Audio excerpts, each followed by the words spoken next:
The real secret of success of our species is that we alone can talk about things that don't exist at all, anywhere, except in our own imagination, in the stories that we invented.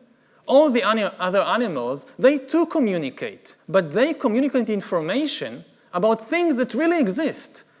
You can never convince a chimpanzee to do something, say to give you a banana, by promising that chimpanzee that after you die, you know what happens? You will go to chimpanzee heaven, and there you will receive lots and lots of bananas for your good deeds. No chimpanzee will ever be convinced by such a story to do anything.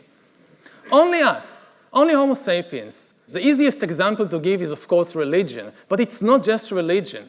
It's the same with our legal system, with our political system, with our economic system. Money is also just a story. Chimpanzees and dolphins and wolves, none of them man uses money.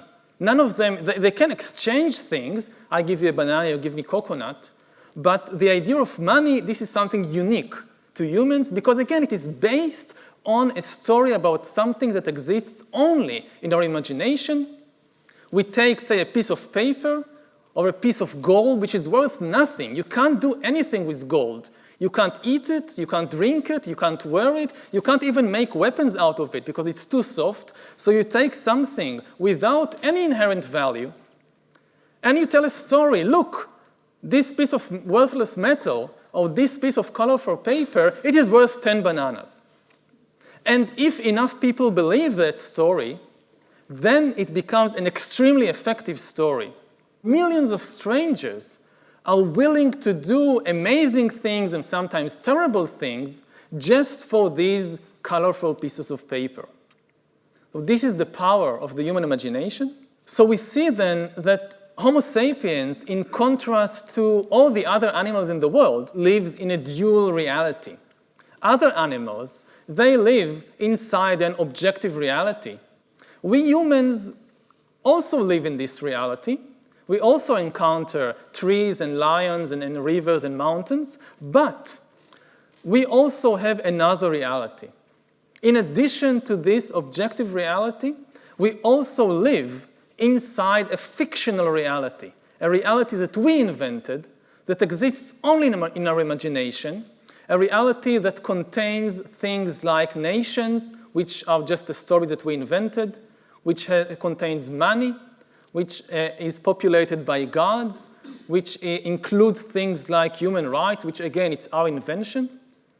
And what is amazing about history is not only that humans inhabit this dual reality, the layer of objective reality, and on it another layer of fictional reality. What is really amazing is that over time, fictional reality has become more and more powerful until we reach the situation today when the very survival of trees and rivers and lions and chimpanzees depends on the imaginary stories that Homo sapiens has invented. We are living inside the dreams of mythical entities like the European Union and like Google and like the dollar, which exist nowhere except in these fictional stories. And you can test yourself, you can check for yourself, try to see what are you thinking about, what are you worried about during your day-to-day life. Many people find that they think very little about real things like trees and rivers and lions, and most of the day they are constantly preoccupied by these fictional inventions like money and like nations and like gods and corporations and things like that.